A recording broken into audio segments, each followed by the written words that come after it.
پیغمبر کے سخت مشکل جواب میں ہے، خدائے قہار ہے غضب پر، کھلے ہیں بدکاریوں کے دفتر، بچا لو آ کر شفیع محشر، تمہارا بندہ عذاب میں ہے۔ کریم ایسا ملا کہ جس کے کھلے ہیں ہاتھ اور بھرے خزانے، کریم ایسا ملا کہ جس کے کھلے ہیں ہاتھ اور بھرے خزانے، بتاؤ اے مفلسوں کے پھر کیوں تمہارا دل اضطراب میں ہے، بتاؤ اے مفلسوں کہ پھر کیوں تمہارا دل اضطراب میں ہے۔ اور وہ گل ہے لبھائے نازک ان کے، ہزار جھڑتے ہیں پھول جن سے، گلاب گلشن میں دیکھے بلبل، یہ دیکھ گلشن گلاب میں ہے۔ کریم اپنے کرم کا صدقہ لئی میں بے قدر کو نہ شرما، تو اور رضا سے حساب لینا، رضا بھی کوئی حساب میں ہے۔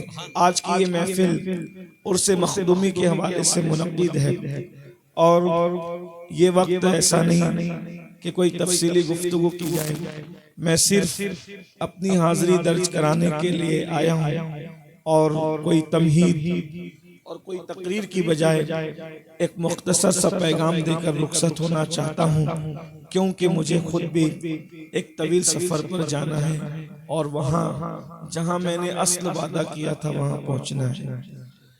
یہ عرس جو ہے کیوں ہوتا ہے؟ ہم نے ہر چیز کے مقصد کو فراموش کیا ہے۔ عرس کا مقصد ہے آخرت کی یاد دلانا، کیونکہ دنیا میں کوئی قوم ایسی نہیں ہے جو موت کے دن خوشی مناتی ہو، سوائے مسلمانوں کے، اور مسلمانوں میں بھی صرف اہل سنت کے۔ ہر قوم موت کے دن غم مناتی ہے، یہ اہل سنت ہے جو موت کے دن خوشی مناتی ہے، ہمارا جگر ہے۔ اور کیوں خوشی مناتے ہیں؟ اس کی وجہ جس کا عرس ہوتا ہے اسی پہ خوشی مناتے ہیں، سب پہ نہیں مناتے۔ وجہ یہ ہے کہ ہمارا عقیدہ ہے کہ جو صاحب عرس ہوتا ہے وہ مر کر مٹی میں نہیں مل جاتا، بلکہ صاحب عرس اللہ کی بارگاہ میں وصال کا شرف حاصل کرتا ہے۔ سبحان اللہ، یہ بڑی سعادت کی بات، اسی لیے ہم اہل سنت تو یہاں تک کہتے ہیں کہ ہمیں مدینے جانے سے جتنی خوشی ہوتی ہے اس سے زیادہ خوشی ہمیں مر جانے میں ہونی چاہیے۔ اس کی وجہ یہ ہے، یقین کی بات ہے، صرف یقین کی بات ہے، اگر مدینے جاؤ تو گنبد نظر آتا ہے، اور مر جاؤ تو گنبد والا نظر آتا ہے۔ نعرہ تکبیر، نعرہ رسالت، عرس مقدس۔ گنبد کی زیارت کے وقت آپ کو کوئی ہٹا سکتا ہے، پیچھے کر سکتا ہے، مخل ہو سکتا ہے، لیکن جب مر کے قبر میں جاؤ، مرنے کی قیمت کتنی قیمتی ہے، وفا کی قیمت کتنی قیمتی ہے، جب مر جاؤ تو گنبد والا بے حجاب سامنے ہوتا ہے، اور جی بھر کر انسان دیدار کرتا رہتا ہے۔ میرے امام کہتے ہیں قبر میں لہرائیں گے تا حشر چشمے نور کے جلوہ فرما ہوگی جب طلعت رسول اللہ۔ آج پھولے نہ سمائیں گے کفن میں آسی، قبر کی شب ہے کس گل سے ملاقات کی رات۔ لیکن ایک بات یاد رکھنا، کس کی قبر میں اجالا ہوگا، کس کی قبر میں دیدار ہوگا، کس کی قبر میں رونقیں ہوگی، اس کی کوئی گارنٹی نہیں ہے۔ بڑی معذرت کے ساتھ بہت اللہ والے کہلانے والے ایسے ہوں گے کہ جن کی قبر میں سانپ اور بچھو ہوں گے، ہو سکتا ہے، اس لیے کہ اللہ والے کہلانے میں کسی کو دھوکہ ہو سکتا ہے۔ اور بہت ایسے بدنام زمانہ بھی ہوں گے جن کی قبر جنت کے باغوں میں سے باغ ہوگی، اس لیے کہ وہ جس سے راضی ہونا چاہیں، کتے کو پانی پلانے پر بھی راضی ہو جاتا ہے، اور اگر راضی نہ ہونا چاہیں تو ہزاروں سال سجدہ کرنے والے سے بھی راضی نہیں ہوتا۔ تو اب ہمیں اپنی قبر کی تیاری، عرس کا مقصد ہے فکر آخرت۔ ان لوگوں نے اپنی زندگی کو رضا الہی کے لیے گزار دیا، تو ان کی موت کے دن بھی اتنا بڑا مجمع لگ گیا لیکن جو لوگ رضائے الہی کے لیے زندگی نہیں گزارتے پھر ان کا کیا ہو سکتا ہے؟ اللہ کے رسول صلی اللہ علیہ وآلہ وسلم فرماتے ہیں کہ قبر انسان کو ایک دن میں 7 مرتبہ پکار پکار کر کہتی ہے، اے میرے اوپر اکڑ کر چلنے والے، اے میرے اوپر گناہ کرنے والے، اے میرے اوپر پاپ کرنے والے، اے میرے اوپر اللہ کی نافرمانی کرنے والے، ایک دن تو میرے اندر آئے گا، میرے سینے میں آئے گا، اس دن میں تجھے مزہ چکھاؤں گی، کیونکہ میں اندھیرے کا گھر ہوں، میں تاریکی کا گھر ہوں، میں سانپ اور بچھوؤں کا گھر ہوں، میرے اندر جو ہے کوئی مونس نہیں ہے، میرے اندر کوئی غمگسار نہیں ہے، میرے اندر کوئی غمخوار نہیں ہے۔ ایک دن میں قبر 7 مرتبہ پکار کر کہتی ہے۔ اور اگر آپ حق سننے کے لیے آئے ہیں تو ایک بات میں عرض کروں، شاعری کی کائنات الگ ہے، احادیث مصطفیٰ کی کائنات الگ ہے۔ ہم شاعری کی دنیا کا احترام ضرور کرتے ہیں لیکن اتنا ہی جتنا شریعت اجازت دیتی ہے، مگر احادیث کی دنیا پر ہمارا اتنا یقین ہے، کتنا یقین ہے، ہمیں اپنے ماؤں کا بیٹا ہونے پر جتنا یقین ہے اس سے زیادہ حدیث رسول پر یقین ہے۔ میرے بھائیوں، یہ جو آپ نے اور ہم نے سبق پڑھ لیا ہے، ادھر مریں گے ادھر جنت میں جائیں گے، پھر ہم کچھ کریں، جوا کھیلتے رہیں گے پھر بھی ہاتھ سے جنت نہیں جاتی، مسجدوں کو ویران کرتے رہیں گے پھر بھی ہاتھ سے جنت نہیں جاتی، ماؤں کو گالیاں دیتے رہیں گے پھر بھی ہاتھ سے جنت نہیں جاتی، نشہ کرتے رہیں گے پھر بھی ہاتھ سے جنت نہیں جاتی، کیونکہ آپ نے تو اس کا دامن پکڑا اور اس کا پکڑا اور اس کا پکڑا۔ لیکن آئیے آنکھ کھولنے کے لیے میں پوری ذمہ داری کے ساتھ صحاح ستہ کی ایک حدیث پیش کر رہا ہوں، جس کو شرح الصدور میں علامہ جلال الدین سیوطی رحمت اللہ تعالی علیہ نے لکھا ہے، تھوڑا توجہ کے ساتھ اس کو سن لیں خدا کے لیے۔ اللہ اکبر، ابھی میں کسی کے مرید کی بات نہیں کر رہا ہوں بلکہ میں مرشد کی بات کر رہا ہوں، اور وہ مرید ہے تو کس کا؟ پوری امت کا مرشد ہے، اور مرید ہے تو کس کا؟ اس ذات کا، اللہ اکبر، جسے دنیا مصطفیٰ جان رحمت کہتی ہے، سید المعصومین کہتی ہے، شفیع المذنبین کہتی ہے۔ اور یہ بات یاد رکھیں، آپ جانتے ہیں صحابہ میں ایک ایسے صحابی کا وصال ہوا ہے، اللہ اکبر، جس کو رسول اللہ نے اللہ سید الانصار کا لقب عطا فرمایا ہے۔ شاید اسی بات پر میں اپنی گفتگو مکمل کر لوں گا، بہت طویل گفتگو نہیں، کیونکہ مجھے 2 بجے نکلنا تھا اور اس میں صرف اب 5 منٹ بچے ہیں، میں اس میں گفتگو پوری کروں گا۔ اگر میں ایسا نہ کر سکا تو شاید میں کئی وعدہ خلافی کرنے والوں میں ہو جاؤں گا، اس لیے آپ میری گفتگو پر توجہ کرنا، دھیان دینا، بہت توجہ کرنا، سب کی توجہ۔ میں اپنے آپ سے بھی مخاطب ہوں اور آپ سے بھی مخاطب ہوں، میں آپ سے الگ نہیں ہوں، لیکن یاد رکھیے وصال کس کا ہوا ہے، ذرا توجہ کیجئے گا، وصال کس کا ہوا ہے؟ جسے میرے آقا نے لقب عطا کیا ہے سید الانصار، یعنی جتنے حضور کے مدینے کے انصاری صحابہ تھے، انصار تھے، ان سب کے سردار کا وصال ہوا ہے۔ آقا نے ان کو لقب دیا ہے سید الانصار۔ اور نمبر 2، ان کے وصال کے موقع پر حضور خود بھی روئے ہیں اور روتے روتے اچانک مسکرائے ہیں۔ میں اپنی بہنوں کی بھی توجہ چاہتا ہوں، اللہ اکبر، قبر کسے کہتے ہیں؟ قبر ہی ایک وہ مقام ہے نہ جہاں کسی کی ڈگری چلتی ہے، نہ دادا گیری چلتی ہے، نہ بابا گیری چلتی ہے، وہاں کسی کا کچھ نہیں چلتا، وہاں صرف اللہ کی مرضی چلتی ہے۔ اللہ اکبر، وہ جو چاہے فیصلہ کرے۔ اللہ سید الانصار کا وصال ہوا، میرے آقا روتے روتے مسکرا پڑے۔ صحابہ نے عرض کی، میرے آقا ہمارے ماں باپ آپ پر قربان، آپ روتے روتے کیوں مسکرا رہے ہیں؟ تو میرے سرکار فرماتے ہیں، یہ سید الانصار سعد ابن معاذ، جس کی روح جب آسمانوں پر لے جائی گئی تو اس کی روح کی خوشی میں عرش جھوم رہا تھا، میں نے عرش کو جھومتے دیکھا، عرش کو خوشی سے جھومتے دیکھا، اس لیے میں مسکرا پڑا۔ میرے امام کہتے ہیں، اللہ اکبر، واسطہ پیارے کا ایسا ہو کہ جو سنی مرے، یوں نہ فرمائے تیرے شہید کے وہ فاجر گیا، اور فرش پہ عرش پہ دھومیں مچے وہ مومن صالح ملا، عرش پہ دھومیں مچے وہ مومن صالح ملا، فرش عرش سے ماتم اٹھے، وہ طیب و طاہر گیا، اور ٹھوکریں کھاتے پھروگے، ٹھوکریں کھاتے پھروگے، ان کے در پہ پڑ رہو، قافلہ تو اے رضا اول گیا آخر گیا، قافلہ تو اے رضا اول گیا آخر گیا۔ سید الانصار کا وصال، عرش جھوم رہا ہے۔ اور تیسری بات یہ، 70,000 فرشتے ان کے جنازے میں زمین پر اترے ہیں۔ میرے آقا صحابہ سے کہتے ہیں 70,000 فرشتے ان کے جنازے میں۔ اگر یہ سید الانصار نہ بھی ہوتے تو ہم سنیوں کا عقیدہ ہے جیسے جنت کا ہونا یقینی ہے ویسے ہر صحابی کا جنتی ہونا یقینی ہے۔ اس کی وجہ یہ ہے، ہر صحابی کے جنتی ہونے پر ہمارے پاس دلیل یہ ہے، اللہ ارشاد فرماتا ہے وَكُلًّا وَعَدَ اللَّهُ الْحُسْنَى، ہم نے ان سب کے ساتھ جنت کا وعدہ کیا ہے۔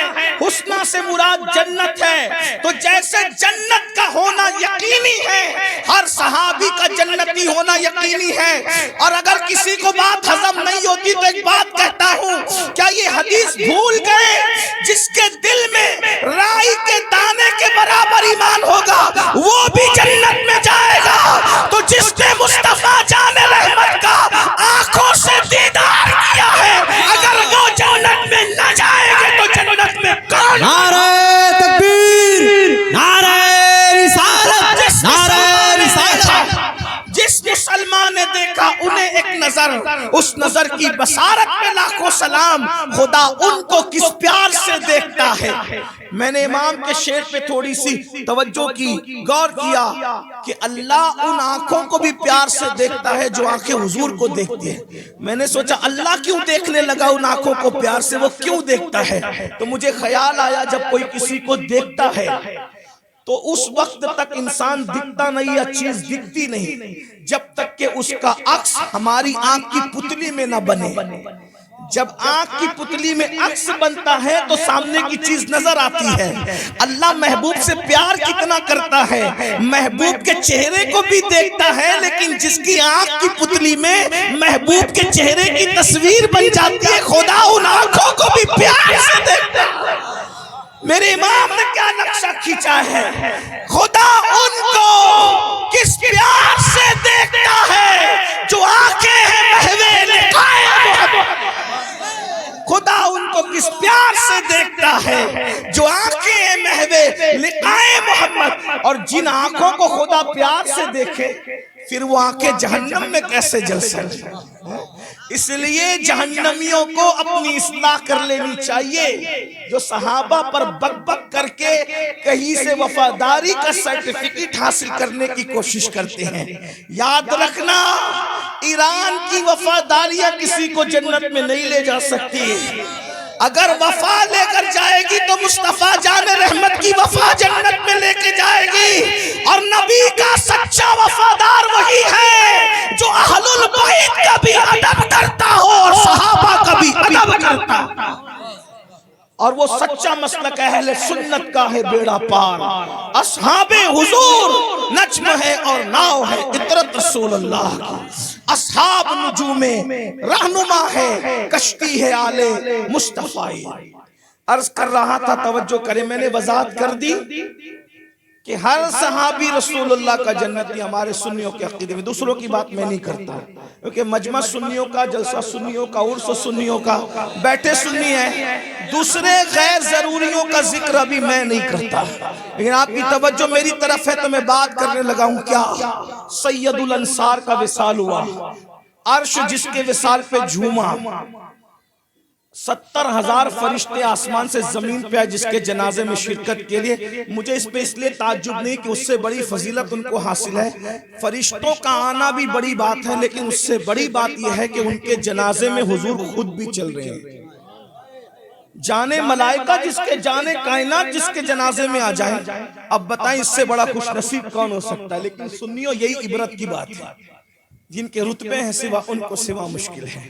یہی عبرت کی بات ہے. جب حضور نے ان کو، حضور جب جس کے جنازے میں جائیں، بھئی اگر ہمارے کسی کے جنازے میں پیر صاحب آ جائیں، سید صاحب، سید بادشاہ آ جائیں، ہم کہیں یار کیا خوش نصیب ہے، پیر صاحب آ گئے، یہ تو بخشا ہی گیا. محمد علی فیضی مدعائے رسول آ گئے، وہ تو بخشا ہی گیا. اور وہ فلاں صاحب آ گئے تو وہ بخشا ہی گیا. ایک بات یاد رکھنا، بخشا کون جائے گا؟ ایک بات، میں تبرکات کے بزرگوں کے آنے جانے کا احترام، ادب، نسبت سب کا قائل ہوں. مختصر میں کوئی صفائی نہ پیش کروں، صرف اتنا کہہ دوں، فکر رضا کے ہم وارث، فکر رضا ہماری محافظ. اس سے بڑی بات اور کیا ہو سکتی. لیکن ایک بات جو حقیقت ہے، امت کی تعلیم اور امت کی عبرت کے لیے حضور نے اس کو بیان کیا، اور جس کو حضور بیان کر دے اس کو ہم چھپا نہیں سکتے. اللہ کے رسول صلی اللہ علیہ وآلہ وسلم کا وہ صحابی سعد ابن معاذ جو سید الانصار، جس کے وصال پر عرش جھوم رہا ہے، 70,000 فرشتوں کا نزول ہو رہا ہے، اور اللہ کے رسول اس جنازے میں خود شریک ہے. حضور شریک ہے، صدیق اکبر شریک ہے، فاروق اعظم شریک ہے، عثمان غنی شریک ہے، مولا علی شریک ہے. یعنی یہ سب بڑے بڑے بزرگ. میں نے کہا جنت بھی رشک کی نظر سے دیکھتی ہوگی سعد ابن معاذ کو، جس کے جنازے میں اتنے بڑے بڑے لوگ شریک ہیں. لیکن جب قبر برابر کر دی گئی، حضور علیہ السلام قبر پر کھڑے ہو گئے ہیں. اللہ کے رسول کے چہرے پہ ایک رنگ آتا ہے، دوسرا رنگ آتا ہے، ایک رنگ آتا ہے، دوسرا رنگ آتا ہے. حضور کے چہرے پر مختصر یہ کہ پریشانی کے یا کچھ غم کے آثار، غم زدہ کے چہرے پر، غم گسار کے چہرے پر کچھ غم کے آثار نظر آتے ہیں. اور اللہ کے رسول علیہ السلام کی زبان سے ایک آواز ترتیب پاتی ہے، اللہ اکبر، اللہ اکبر، سبحان اللہ، سبحان اللہ، الحمدللہ، الحمدللہ. حضور تکبیر، تسبیح، تحمید پڑھتے ہیں. اور تھوڑی دیر کے بعد حضور علیہ السلام کے چہرے پہ پھر خوشی کے آثار ظاہر ہوتے ہیں. ان کا تو کام بن گیا. جس کی قبر پر حضور کھڑے تھے، صحابہ نے پوچھا آقا ان کے قبر پہ کھڑے تھے تو آپ کے چہرے پر کچھ پریشانی کے آثار کیوں ظاہر ہو رہے تھے؟ میرے آقا کا جواب سن لیجئے اور پھر اپنی قبر کی فکر کیجئے. میرے آقا فرماتے ہیں میرے صحابہ، تمہارے اس نیک بھائی پر، نیک، حضور جس کو نیک کہیں اس سے بڑا نیک کون ہو سکتا ہے، اس کا اندازہ کر لیں. لیکن یہ صرف تعلیم امت کے لیے صحابی کا درجہ بہت بڑا ہے، صرف تعلیم امت کے لیے. تمہارے اس نیک بھائی پر اس کی قبر تنگ ہو گئی تھی، تمہارے اس نیک بھائی پر اس کی قبر تنگ ہو گئی تھی. قبر نے اس کو دبانا شروع کیا. میرے آقا علیہ السلام فرماتے ہیں، شرح الصدور میں امام سیوطی نے لکھا، جب قبر نے سعد کو دبایا تو سعد اتنا پتلا ہو گیا جیسے بال. سعد بال کی طرح پتلے ہو گئے. غور فرمائیے گا، ابھی میں کسی پیر، کسی مرید کی بات نہیں کر رہا ہوں، بلکہ سب مرشدوں کی جان، سب پیروں کی جان، مصطفیٰ جان رحمت کے مرید کی بات کر رہا ہوں. مرشد قبر پر کھڑا ہے. حالانکہ یہ قبر کا دبانا بھی درجات کی بلندی اللہ والوں کے لیے، اللہ والوں کے لیے درجے کوئی گستاخی نہیں، درجات کی بلندی. لیکن اپنی عبرت، ہماری عبرت، فرمایا وہ بال کی طرح ہو گیا. اور پھر دوسرے مقام پر امام سیوطی ہی نے لکھا کہ اگر قبر کے دبانے کے بچنے سے کوئی، قبر کے دبانے سے اگر کوئی بچ سکتا تھا، قبر اگر کسی کو نہ دباتی، اگر کوئی بچ سکتا تھا، یہی نیک بندہ تھا، مگر قبر نے اس کو بھی دبایا. اور آقا نے ایک مقام پر اور ارشاد فرمایا، قبر نے صاحب کو اتنا دبایا کہ اس کی ہڈیاں ایک دوسرے میں مل گئی. آقا نے فرمایا کس کی؟ جس کے وصال پہ عرش جھوم رہا ہے مسرت سے، جس کے جنازے میں 70,000 فرشتوں کا نزول ہو رہا ہے، جس کے جنازے میں سید المعصومین مصطفیٰ جان رحمت خود تشریف لا رہے ہیں. قبر ان کو بھی دبا رہی ہے. اور آقا فرماتے اتنا دبایا کہ ہڈیاں ایک دوسرے میں پیوست ہو گئی. صحابہ کرام نے اس کی آقا قبر نے ان کو کیوں دبایا، ان کے دبانے کی وجہ کیا تھی؟ تو میں احتیاط کے ساتھ، چونکہ میرا مسلک سراپا ادب ہے، پیغام بھی پہنچ جائے، ادب کا دامن بھی نہ چھوٹے، تشریح کے ساتھ عرض کروں، بے احتیاطی میں، بے احتیاطی میں لاشعوری طور پر یہ پیشاب کے چھینٹوں سے بچ نہیں پاتے تھے. یعنی جب یہ استنجا کرتے یا بکریاں چراتے یا بکریوں کے پیشاب کے چھینٹے آتے یا خود پیشاب کے چھینٹے آتے تو لاشعوری طور پہ، جان بوجھ کے نہیں کیا، لاشعوری طور پر یہ پیشاب کے چھینٹوں سے بچ نہیں پاتے تھے. اس لیے قبر نے اتنا دبایا کہ ان کی ہڈیاں ایک دوسرے میں پیوست ہو گئی. قبر نے اتنا دبایا کہ یہ بال کی طرح ہو گئے. اب آپ مجھے بتاؤ مسلمانوں، اب بھی ہم عبرت حاصل نہیں کرتے؟ اب بھی ہم جنت کے ٹھیکیدار بن کے رہیں گے؟